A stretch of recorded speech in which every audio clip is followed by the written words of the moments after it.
অবশেষে কাটলো চ্যাম্পিয়ন্স ট্রফির জট। কোথায় খেলবে ভারত? 2026 টি-20 বিশ্বকাপে ভারতের মাটিতে লিগ পর্বের খেলবেন না বাবর আজমরা। কিন্তু কেন? চ্যাম্পিয়ন ট্রফির সব ম্যাচ টিম ইন্ডিয়া খেলবেন দুবাইয়ে। 2026 সালের টি-20 বিশ্বকাপের সমস্ত ম্যাচ পাকিস্তানরা খেলবেন শ্রীলঙ্কার কলম্বোয়। দীর্ঘদিনের টালবাহানার পর অবশেষে চ্যাম্পিয়ন ট্রফি নিয়ে কাটল জট। হাইব্রিড মডেল মেনে নিল পাকিস্তান বোর্ড, তবে শর্ত সাপেক্ষে।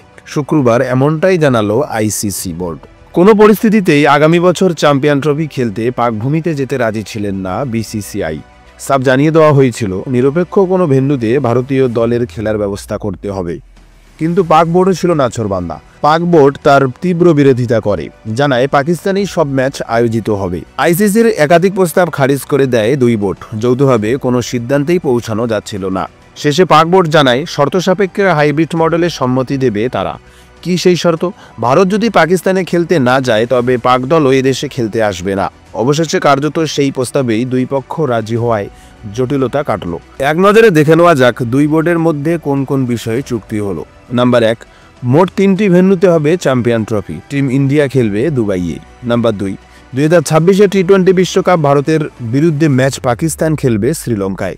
নাম্বার 3, হাইব্রিড মডেলের সম্মতির জন্য কোনো ক্ষতিপূরণ পাবে না পিসিবি। নাম্বার 4, 2027 পাকিস্তানে আইসিসির একটি মহিলা টুর্নামেন্ট আয়োজন হতে পারে পিসিবিতে। নাম্বার 5, চুক্তিতে খুশি আইসিসি, বিসিসিআই এবং পিসিবি। শোনা যাচ্ছিল 50 ওভারের পরিবর্তে টি-20 ফরম্যাটে খেলা হতে পারে আসন্ন চ্যাম্পিয়ন ট্রফি, যদিও তেমনটা হওয়ার সম্ভাবনা খুবই কম। এবার দেখার বিষয়ে টুর্নামেন্টের সূচি কবে ঘোষণা করে বিশ্ব ক্রিকেটার সর্বোচ্চ সংস্থা। বন্ধুরা, তোমাদের মতামত আমাদের কমেন্ট বক্সে অবশ্যই জানাবেন যে চ্যাম্পিয়ন ট্রফি 50 ওভারের পরিবর্তে 20 ওভার করাই ভালো না 50 ওভার খেলাটাই ভালো।